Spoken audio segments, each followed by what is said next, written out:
Welcome to Politely Pushy. I'm your host, as always, Eric Chemi. Eric Chemi. Politely Pushy. I'm Eric Chemi, and this is Politely Pushy. Welcome to Politely Pushy. I'm your host, as always, Eric Chemi. Today, I'm joined by my friend Greg Buzek from IHL, one of the most fascinating analysts that I know, especially in retail. Greg, you've been all over it. The amount of depth, detail, and thoroughness of how you're looking at the major retailers in America and in the world today, and especially what's happening with AI, right? In both its usage in retail and its usage as an analyst into the technology space. I'm always impressed by you. We've been friends for a long time, so I'm excited to actually have you here on the podcast for the first time. Thanks for joining me. Yeah, my pleasure, Eric. It's great to be with you. So, first of all, when you're looking today, right? We're here early October, fourth quarter's started now. This is the quarter for retail, right? Right. What are you focused on right now? Markets at all-time highs, gold, at all-time highs, Bitcoin's all-time. A lot of asset prices are at the top. How does that affect retail sales and what these retail companies are going to do about it? Yeah, well, we have a K curve when it comes to consumers right now. So our focus is mostly on the consumers, not even the retailers per se, in the sense that there are bottom 60% of consumers that are really struggling right now. And now we're in the midst of a government shutdown as well as we're recording this, which adds even more pressure to those folks. The flip side of that is the top 40%, and particularly the top 10%, have seen their portfolios gain, their houses gain, their purchasing power grow. But they're under the threat of AI, either as a benefit or a curse. So right now we're dealing with a lot of uncertainty as we go into the holidays. That uncertainty tends to cause people to freeze rather than heavily invest there. So I think the holidays are going to be somewhat modest and gains are going to be muted as a result of that. It's just because we don't know. We don't know the fullest impact of tariffs. Most people, though, just to step back, there are positives in the change in the tax code or the changes that occurred that right now we're feeling all the pain, and next year you feel the results of that. So when you think of the increase in the SALT deductions, et cetera, like that, that is also something that I'm not sure everybody is focused in on, even though the higher percentage or higher quartiles are the ones that are going to benefit the most from those tax deductions. I'm not sure they factored that into their spending either. So the end result is just a little bit more muted holidays than we would have otherwise seen in the last couple of years. So talk about you starting IHL. How does someone even start their own? Yeah. And of course, thank you for that framework, kind of what you're seeing economically. But now I want to go back and widen that lens. Why did you start the firm? And I feel like analysts are like my alter ego. I feel like my fundamental core identity is an analyst. And if I wasn't doing this, I'd probably be doing something like you're doing. You would do a great job. I have so much smart stuff to say. I'm going to start my own firm and someone's going to pay me to say it. Yeah, well, I wish I could say I had this grand business plan, and even if it was on a napkin, literally I needed a job. I got fired from my previous job, which was basically trying to convince scanner companies to put 18 pounds of copper wire with a magnetic field in a metal situation of mirrors spinning without impacting their performance. And I couldn't convince them to do that at that time. It took Walmart to tell them do it before it actually happened. But so I needed a job. I had a friend at NCR who needed help with some product release stuff, and I had done competitive analysis before, and I took that on as a contract. And then that I saw the writing on the wall there that I couldn't have just a single client, and there was a need to expand that. And so we went to, hey, what if we did a single report that we could sell to multiple people instead of doing everything custom for each person that came in? And that really was the launch, as well as some other folks who grew up. They got promoted, people that I knew that trusted me, and they brought us in. And next thing we know, we've grown quite a bit, and it's been almost 30 years now. Has the mission evolved or changed since then? Or has it been the same idea from the beginning? Yeah, it's changed quite a bit. The most recent pivot would be obviously towards AI, being experts in AI and retail adoption of AI. But we started off focused specifically on point of sale and point of sale technology. So there's, how many point of sales systems are there, how many stores are there, how many stores in the world, what segments are they in. We're the guys that count that, and we still do that today, and that is part of our core. And then the second iteration is we release a data service that tracks what retailers use, what are the key installs and the key leaders within that organization. A third level then became IT forecasting, and then eventually turning into what we see now with AI. But there's also the business focus as well. As we got to a certain level of success, we also switched to a partial piece of our business was actually leading a charity. And that we lead a charity that is good do-gooders in the retail industry to help orphans and vulnerable children. So it was not just about making money for us. It never was. It was like, we want to make a living, but we want to build it, but we want to do good for the world. How many people are at IHL? We have a total of 12. 12. Okay. That's pretty good size for a boutique. We've talked to analysts, obviously, that are working at Gartner and Forrester, and then there's people that run their own one-person shop, but 12 is big enough to have a lot of headaches. Yeah, we have 5 full-time, and 4 of those are analysts, and then we've got a number of part-time. Who's the main customer? The main customer for us are the vendors, large vendors and medium to large size vendors, hardware, software companies. We've worked with folks like Intel and NCR Voyix and SAP, Oracle, Microsoft, those kind of folks, those names that everybody recognizes, Toshiba Global Services or Global Commerce, Fujitsu. Those are the guys that have primarily been our customers, about 90%. And then about 10% of that comes from retailers themselves and doing various things, whether it's benchmarking their solutions or now more than anything, just AI. Where do I start? How do I implement it? Usually I think of it as the opposite. Usually I feel like the vendors are trying to get in front of your customers, but in this case, the vendor is the customer.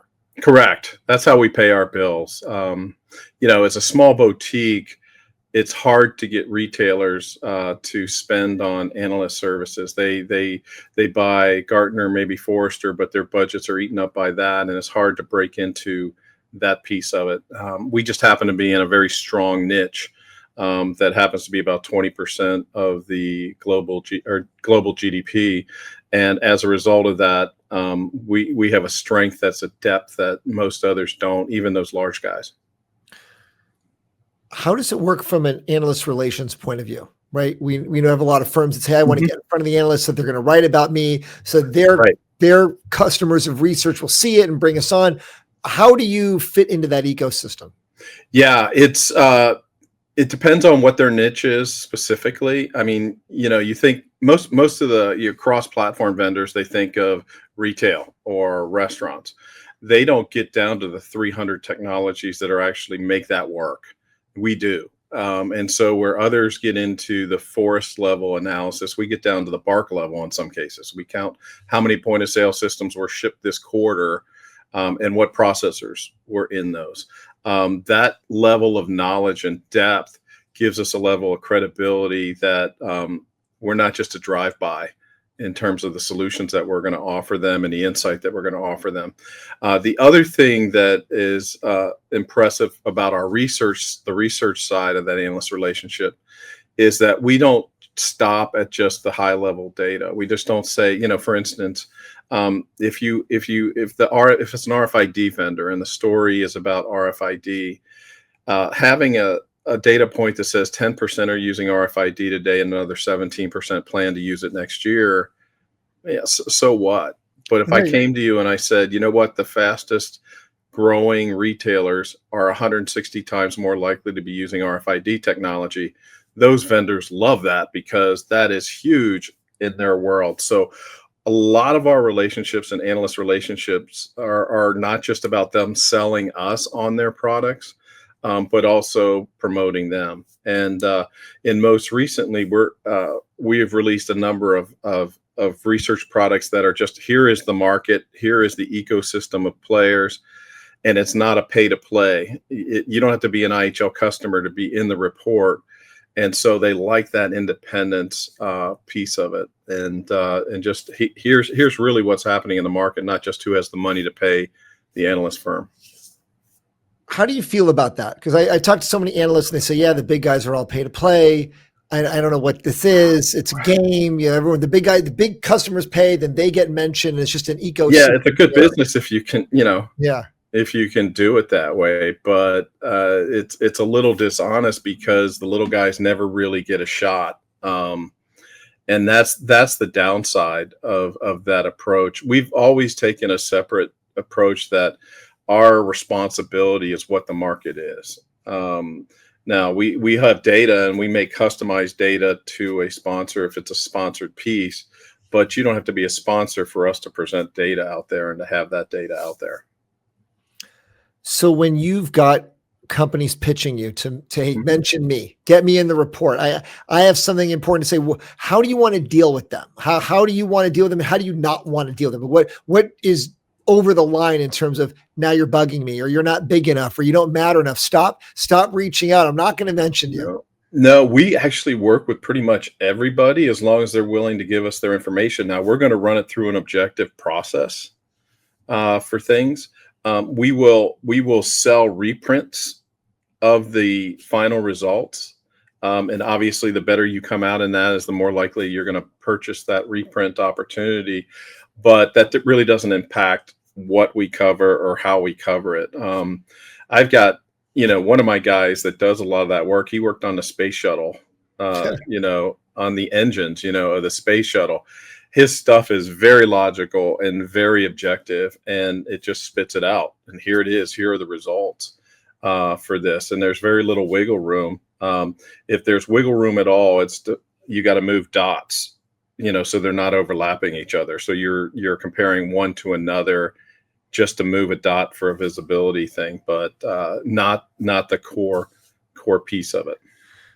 You mentioned the phrase, if they give us their information. Correct. What information do you want, and what are you doing with that information? And who might Usually not want to give you the info? Yeah, usually we'll have an RFI. Like right now, we're doing one for point of sale right now, and I want to say we probably have 60 to 70% of the market in terms of market share of people that are participating in that, and we give them about 150 questions that go into market situation, market size, where are they installed, what segments are they installed in, what feature functions do they have, are they using tools like AI, what's their architecture, can they run on the edge, do they support an edge scenario, or is it only cloud, or is it traditional client server type thing. And then we score each one of those, and as it comes through, they get so many points. And once they answer that and take that serious, we get that information. The people that are not in there, we still include, but we're now guessing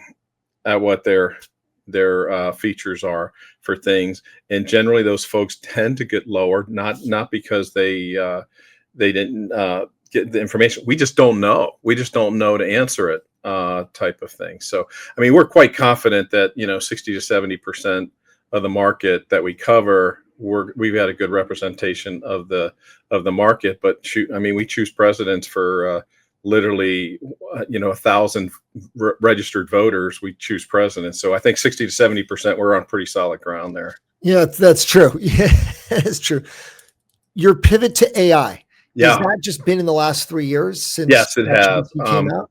I studied neural networks in school 40 years ago, and it was over my head, What grade did you get? Did you pass? I passed the class. Yeah, I passed the class, but it was one of those things where I couldn't be a data engineer. I just did not. The programming, the level of programming, and the level of things there was such that it was just it was just outside my skill sets and interest level at that time. And like everybody else, when I saw ChatGPT for the first time, and then dug in a little bit on the neural network aspect of it, it was like they did it. They did this stuff we were talking about 40 years ago, and this is going to change everything. And at that point, I was like, I have to pivot our business and start looking at AI, not only from a perspective of what it means for retail and how big that is. We were the first ones to come out with a forecast for retail. We had $9.2 trillion over like the next 7 years. Now that may be delayed a year or two because we didn't know what we know now. In terms of what's required culturally in an organization to deploy this. But we started using the tools internally.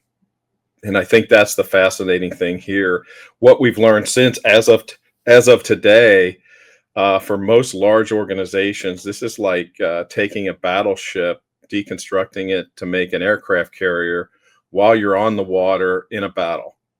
And there are going to be some that are going to be able to do that. People like Tractor Supply and Walmart, there are way ahead of others because they've made that pivot and they're moving that direction. And then there are others that are going to have a hard time doing it. And one thing I really want to get across here is the success of AI is about culture, but it's also about financial stability of the company currently. If you are growing as a company and profits are improving and everything's improving in a company, AI adoption is usually accepted by the working class there. People want to learn how to use the tools and they begin to leverage those tools. However, if you're a company that is not growing, you're struggling, the end result is you'll have people pushing back against it and the culture will eat that strategy change. And you're going to have a really hard time to adopt it because they look at AI as that's a replacement for me. And that's the piece that most companies don't think about, is that if you're struggling financially, you better over communicate that this is not to replace you. This is to augment what you're doing. And there's got to be trust there for that company with their employees, because otherwise it's not. So when you look at in fact, I actually vibe coded a tool that evaluates the current Fortune 500 from an investment standpoint and predicted how well they could do as a result. It's interesting you mentioned Tractor Supply and Walmart as your two. It's like, all right, Walmart is the biggest retailer in the world and one of, and Tractor Supply is not that big. Why are you putting those two in the same bucket? Believe it or not, I was shocked. I was shocked too, and they're right up the road here from where I live in Tennessee. They were doing agentic AI in January of this year, where most people were struggling to use, AI and machine learning tools, or start to use, ChatGPT and other Gemini and Claude and other tools. These guys were already past that. They had cleaned their data. They had done all those pieces and had built the tools already. And they were already building agents 7-8 months ago. Why them? Like, what was it? Some visionary leadership, or they? Yeah, it's leadership. I mean, Glenn Allison there is a friend who has done a terrific job with what they're doing in data intelligence and strategic marketing. But they really have a terrific team there. What does that look like for customers, though? How are they going to see the difference? A lot of it's hidden. A lot of it's hidden, or it's part of the app for which that customer is using. But a lot of it is associate level. Things that they're building today that help the associates find the product, to pre-stage the products for pickup, those sort of things, to be able to see they're using computer vision to anticipate lines forming so they can get the right personnel in the right place for things. But they've got a lot of different tools. They're individual pieces. There's not like this whole big system. They literally went to individual tasks and pain points and started doing it. And I think that's one of the challenges that is most concerning when we look at the data, is there are a number of struggling retailers, which we would call laggards, flat or negative sales, who were looking at generative AI as an end around to catch up. And it's not going to work. It's like if your business is declining, right. AI can't fix your business problems. Yeah, your data. And I think the big mistake that everybody's making out there right now is they're trying to add AI onto an existing process of what they're doing. They're literally saying, this is the way we do things. How can AI make this better? What they're not doing is rethinking the entire process from an AI perspective, because that's where the multiple percentage gains are. That's where you double, triple, quadruple. We have some tools where we see 27 to 55 times what we were doing previously. The speed, I mean, it's things that were taking 4 days that are taking 5 minutes now to do, because we reorganized the entire process. It's a good point you mentioned. If you're in a declining company, then workers think you're trying to lay me off with AI. If you're in a growing company, it's like, okay, well, we needed to hire more people anyway. No one's laying me off. The AI can help me. But I see how that's a totally different mental model. Yeah. And I'll tell you, we've got some research coming out here soon, and I'll give you a sneak peek here. One of the things that's most fascinating is the delta between the executives and the worker bees within the organization. Oh, I bet. Yeah. And it's if you ask, will there be more people or less people working in these different functions? And we looked at stores, we looked at supply chain, we looked at headquarters, and we looked at delivery personnel there.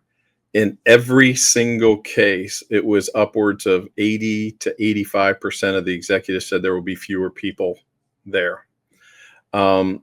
When we asked, and the flip side of that is the worker bees thought in every one of those cases, which I think other than maybe delivery, they said there will be more people working. So there is a massive disconnect on that. But when you ask about what's the reason for that, why is that? The worker bees say overwhelmingly AI is the cause of that issue. And the executives say, nope.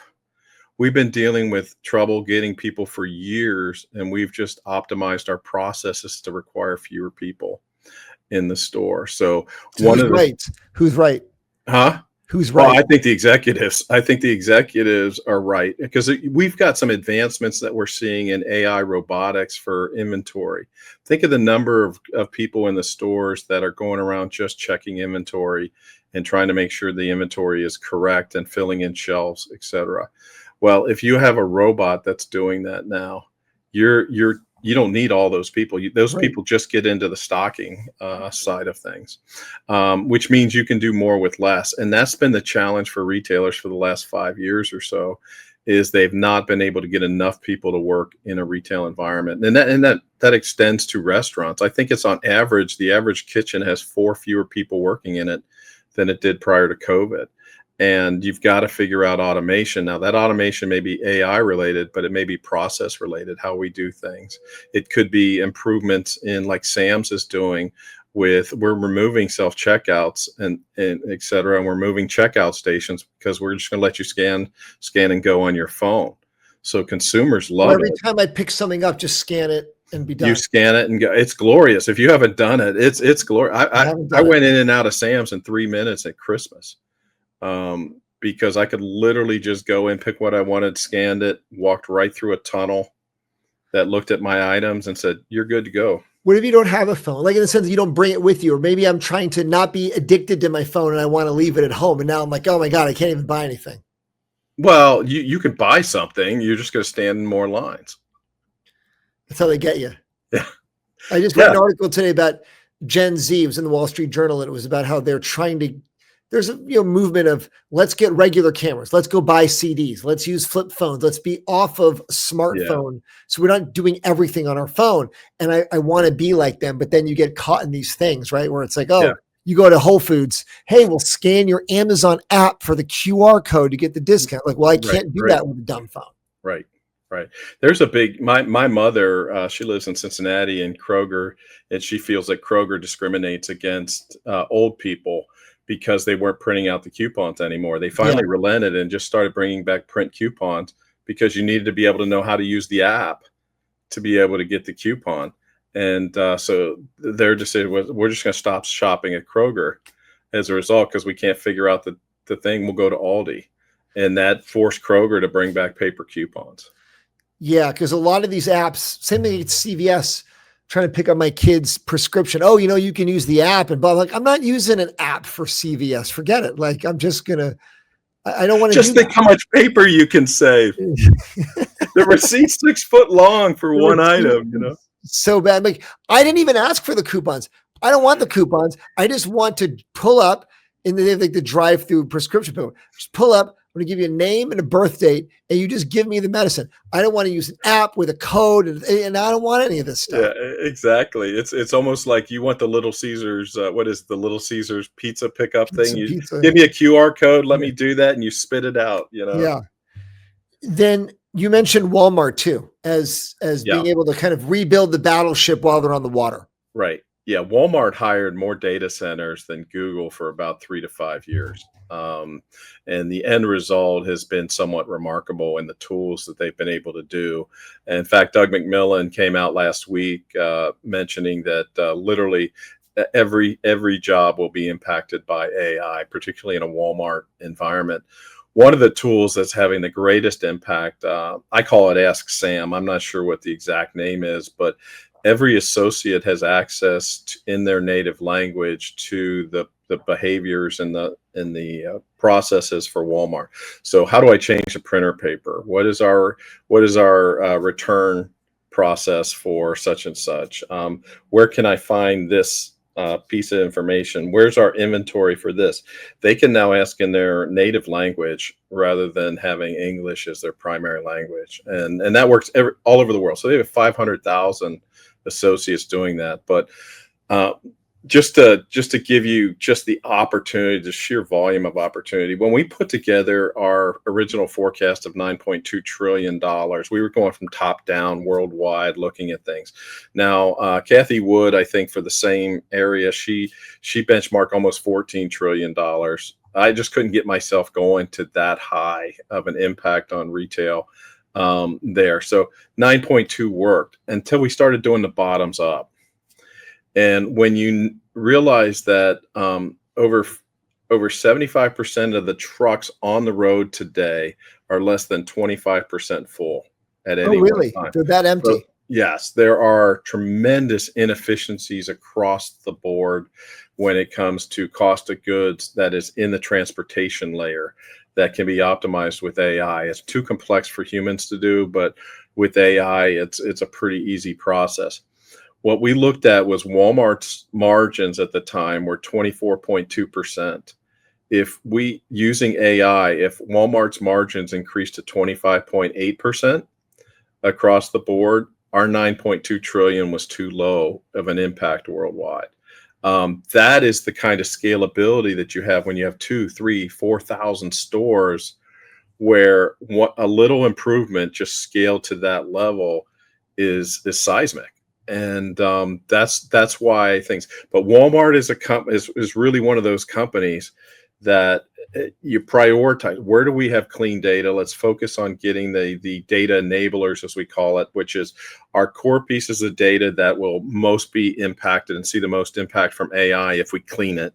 Focusing there and then unleashing those trials to thousands upon thousands of stores, and they're seeing tremendous impact as a result of that.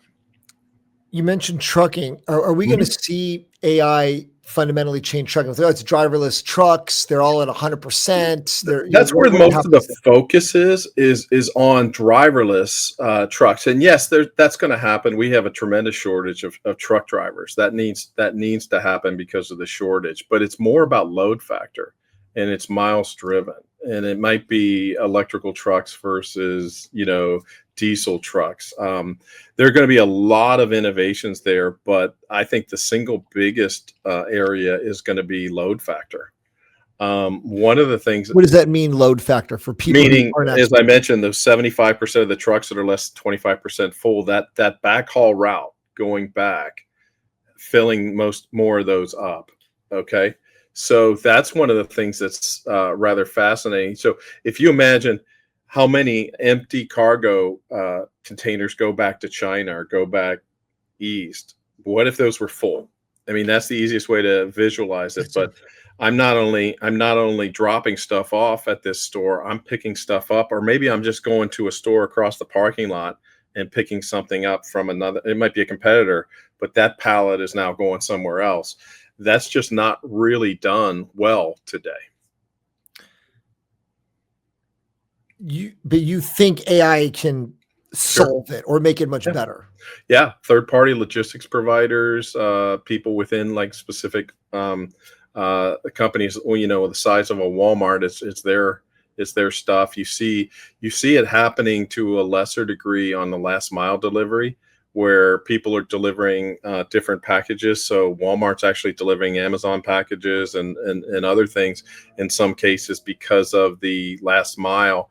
And it's like, if I can optimize that delivery driver, that delivery vehicle, with multiple companies, multiple solutions. Now I've dramatically lowered the price for both. How will that affect consumers? Is it just, hey, retail inflation might be kept in check because their costs might not go up as much? Is that the benefit? I think it's just, other than it keeps the prices down, certainly, but the logo of the truck may differ each time. Right. You might get somebody delivering something in a car, and it might be a van, it might be something else, it might be a full-on truck. It depends. I mean, there are organizations that optimize that. I remember a conversation with a guy that has a last mile logistics company, and they worked for Lowe's, and somebody bought a bathtub, and they were wondering what it would be like if Lowe's had a versus being a Lowe's truck, it was coming in a minivan. They were getting a tub in the minivan. Well, they dropped the cost of delivering by like 70% because it was a minivan versus a box truck. Those are the kind of things we're talking about, where you just optimize what is the best approach, what is the best load factor for that item as a result of that. So minivan, and it never would occur to me, like, why? How can a minivan and a box truck be competing for the same? exactly, work? Yeah, exactly. So a washer dryer type of thing. Who knows? That pickup truck with the washer dryer on it might be an actual delivery instead of a box truck that's funny. labeled.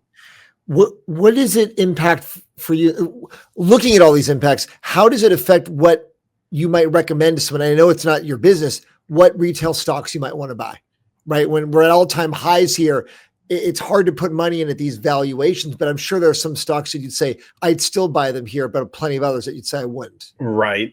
So we have a retail AI retail readiness index report that's free out on our website right now, where we literally looked at every public retailer in the U.S. Other than we took out the C stores and we took out the cellular stores because revenues are all mixed up and it's hard to evaluate. But of the rest there, we rank them, and we rank them on AI readiness, and then we rank them on the impact of the income statement. So we looked at increased sales opportunities, lowering cost of goods opportunity, and then knowledge work, where you see most of the generative AI gains.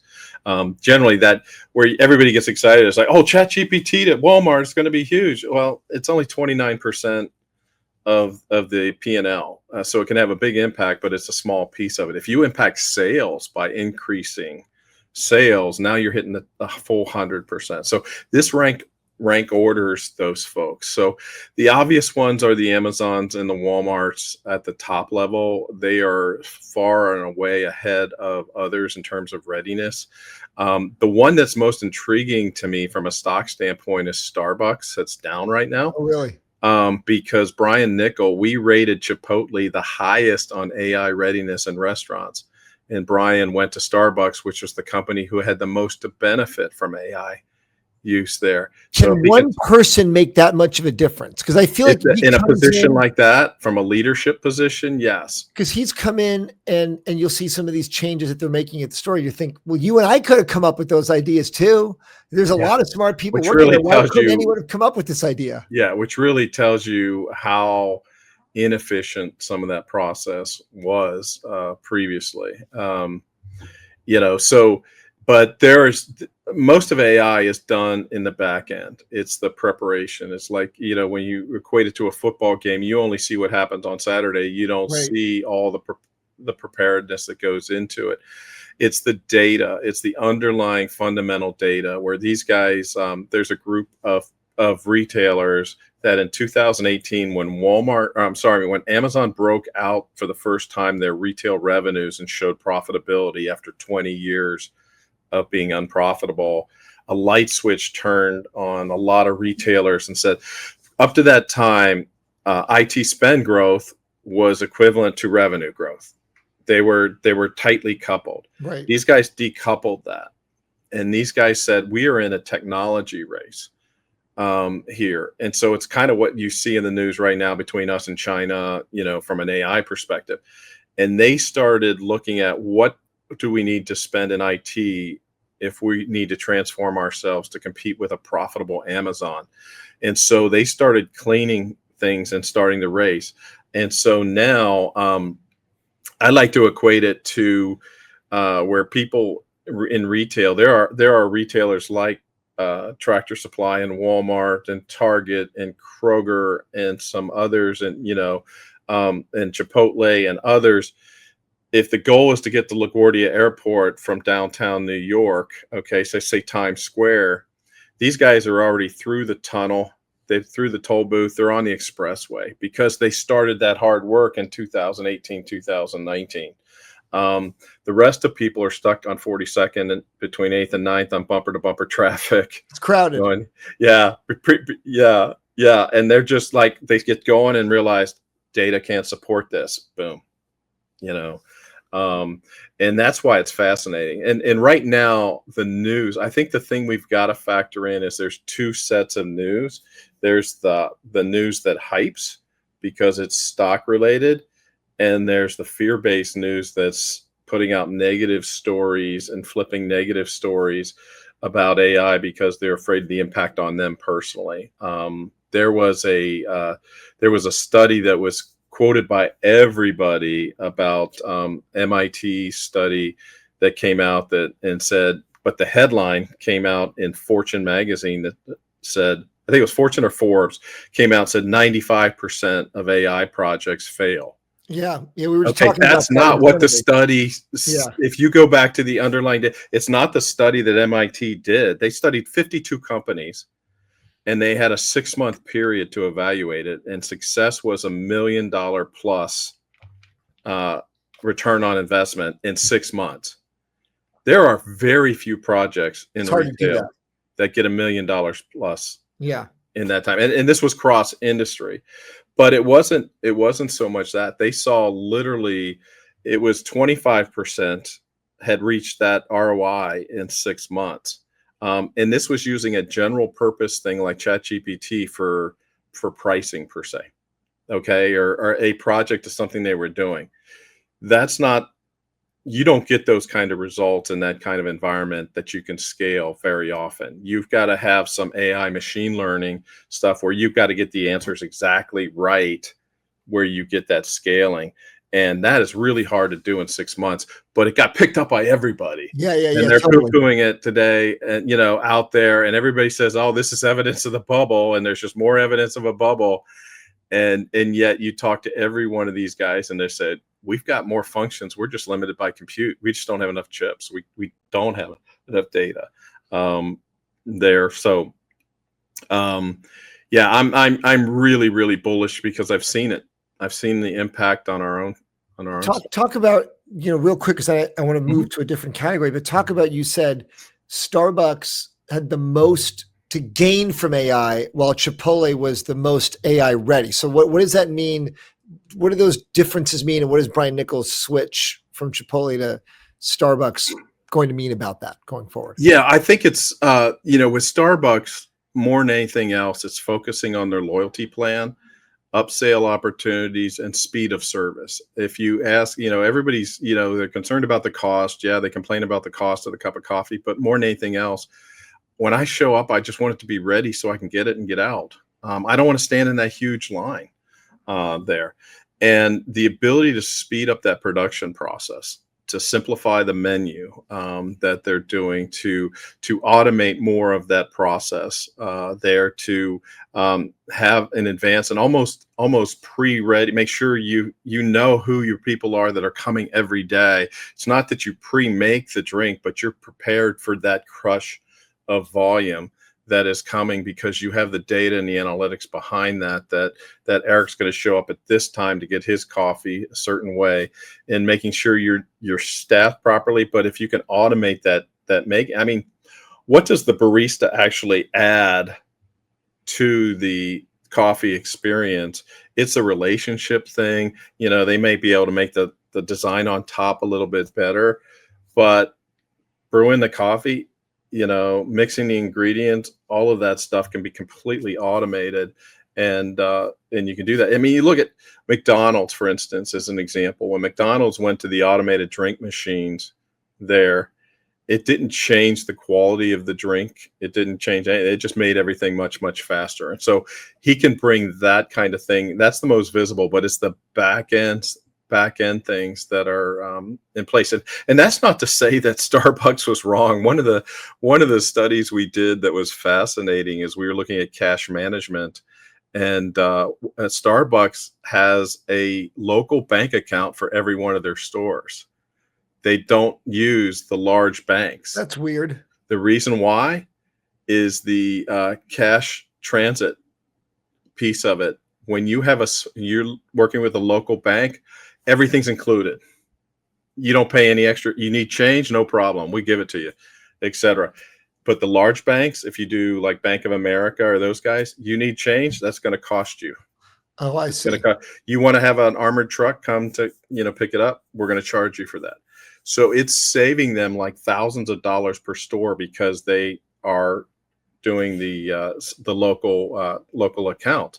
Well, on the back end, that's a headache because now you're not dealing with one bank, you're dealing with thousands of banks.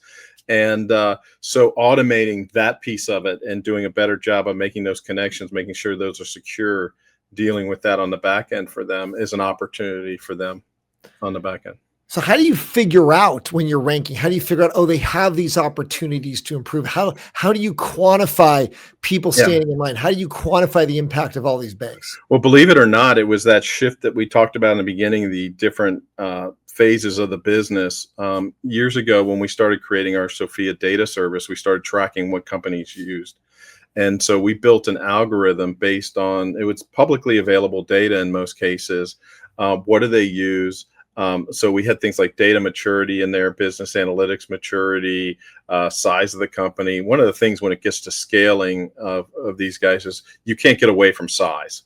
The same change in a 10 store company versus a Walmart, the scale of difference, if you get a 10% improvement, right, it just goes up. So we've got that. We've got profitability in there. We've got, are they aligned with the key players that are doing AI things in their platforms and we're leading, like, were they aligned with a Salesforce or an Oracle, those kind of folks with these systems? Were they doing things like computer aided ordering for food type things, like a company like Relax and Upshop? Were they doing those things, and was that expanding into vendor managed inventory? Those are things that were in the algorithm that spit out the rating for them. And then it was just a matter of where was that benefit in the income statement, and then scale.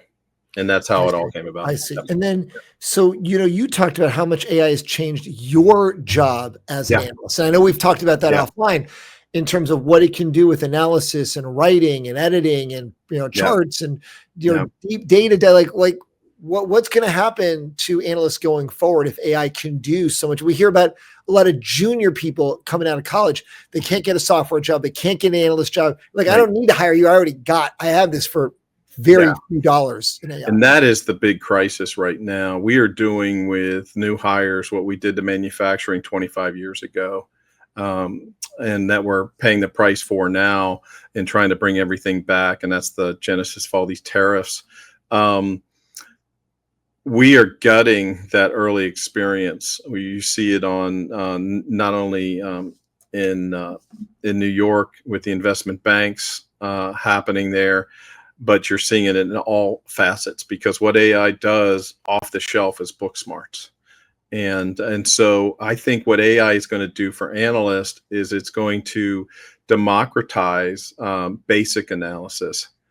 But looking at the anomalies of the data and building in the experience of people that have been doing it for years, that are using AI tools to augment what they're doing, the real nuggets, the real insights. So it's that's where the real benefit is. So to use a metaphor, it's like Bill Belichick type defense, or like Matt Patricia's doing at Ohio State right now with their defense. It's at a whole other level than all the competitors are, because they've got this knowledge and these tools that they're leveraging into things rather than just be the basic stuff. The AI is going to give you the basic stuff. The AI is going to overwhelm you with the basic stuff. Your job becomes editing it down to find the biggest nuggets. The AI will look at it and say, well, this is the highest number. That's the most important thing. Well, No, it's not, because you don't know the nuance of what's going on. And those are the things there. So you become, as an analyst, you become more of an editor, and getting the data into the best bite-sized chunks for your audience. Because at the end of the day, with our data, is I've got to be better than 80% correct so that person can make a decision for what they're doing. We're on our side, we're not curing cancer. We're trying to we want to get them to a confidence rating where they know, hey, I make this move, I'm confident that this is going to work because I've got the data to back it up. And the speed at which we can get to that is much faster. So I used to print out, I mean, literally a year ago, I was printing out a book that was about, I don't know, 2 inches thick in 8-point font, going through things, looking for deltas and colored charts to find out, okay, what is it? Then I got to think through, what is that story? Well, I built a vibe coded a tool that does all that work in 5 minutes. And then now I've got to look at it and say, instead of building from 0 to 125 good stories from the data, how do I take the 800 that are here and find the 125 that are best? And so that process of speed enhancement makes it so much better, because you get a lot more data to choose from, but now you're sorting through what are the things that really move the needle, which are the things that I'll give you an example. If we said it may come back and say, you know what, the people that increase their sales the most are building the most stores. Yeah, of course they are. So what? But then like you said, you go. That doesn't tell me, should I build a store or not? Like that. Exactly. But if you went in there and you looked at it and you said, well, look, the people that are using computer vision are 8 times more likely to have grown their sales 10% or more. There's some causality and correlation there that's really, really strong. And it's if you have all of that and all you're doing is sorting through that now, rather than having to find it in the first place and build it up, the speed improvements and the productivity improvements are phenomenal. Yeah, that is fascinating, because as you talk about that entry-level worker and what AI can do, it makes you wonder, how would you advise someone who's got kids, right? Let's say someone like me. I've got what two. Should they be studying, right? Like you talk to kids, grandkids, what should they be studying for the next 5, 10, 15 years so that when they're 22, someone's want to hire them? So, college likes to call it critical thinking, but at the end of the day, it's judgment, good judgment, how to read things and judge for a response. Your kids are young enough that I think we'll get through this phase. We will be at another phase. I've got 2 looking for jobs and just graduated right now. Oh, like they're right now like 22. They just 22 and 24. Yeah. Yeah. And 2 years, I said, I pretty much talked my son into getting an MBA because I thought that would be the best thing for him. And it may be long term, but it's actually a hindrance right now getting a job in his field, because he's overqualified for the jobs that are open in his field, which is airport operations. And some of the people look at it as an MBA. Oh, he doesn't want to stay here, so we don't want to hire him. Wait, we don't want to hire someone you should just leave the MBA off his resume then. Which is how crazy is that? Yeah. There's a I think it's Cengage did a study that's really, really good that looks at it, but only 30% of new grads are now working in the field of which they graduated. It's crazy. It's crazy. And so, but at the same time, we've got this bubble where we've 800% increase in college expenses. So if I was somebody, the advice would be different. If I was in high school, I would go into trades, electrician in particular, electrician, plumbing, those sort of things, a desperate need for that. If I was younger, this is going to play out, and those jobs are being created. But unfortunately, the jobs are being eliminated faster than the jobs are being created. And if I was anybody right now, I said, look at being an entrepreneur, because that entrepreneurial experience can be used anywhere. And building a business, whether it's building an app and just going with that, or just having a service. And I would look at focusing on those higher income folks. If you were doing it as a manual service, what do the higher income folks want to spend money on? It's anything that reduces time. What can you offer them that reduces the amount of time they have to spend on things, and then build a business around that? That'll be, and that may include a college or may not. Yeah, that'll be a whole other podcast as we think now with the little ones. Like, should we even be saving for college? Like, how many? Imagine what it's going to be 15 years from now. I mean, So, but you're right. I don't know. It's going to be a different phase altogether. Yeah, fascinating, Greg. I appreciate the time. It's super interesting. It's My really pleasure. cool what you're This is doing. fun. It's cool to hear what an analyst in really looking at, you said bottoms up, when you're looking at every specific, that bark level analysis, not the forest level analysis. Yeah. I could talk to you all day. I don't know if our audience we're 50 minutes in, so maybe we leave it there for the audience. Greg, thanks so much for joining us. No, my pleasure. Just remember, culture is the big thing when it comes to all this stuff. You have a good culture, you can be really successful with this. And if you have a bad culture, you're probably going to fail. Yeah, exactly. Yeah. So see you, Greg. All right. Take care. Thank you to my guest, and thanks for listening. Subscribe to get the latest episodes each week, and we'll see you next time.